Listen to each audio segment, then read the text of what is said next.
Now, there is a way to make money from online surveys without actually doing any of the surveys, watching the videos on those sites, or doing anything else on those sites. And what I'm talking about here is signing up for affiliate programs for these online survey sites.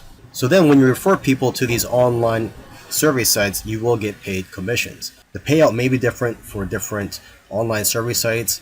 I know of one survey site that will pay you a percentage of the referral's earnings during their lifetime as a member of that site. And I actually know of somebody who's making a few $100s per month from affiliate marketing using online survey sites. There's actually somebody that made a video recommending various online survey sites, and he put his affiliate links in the description field.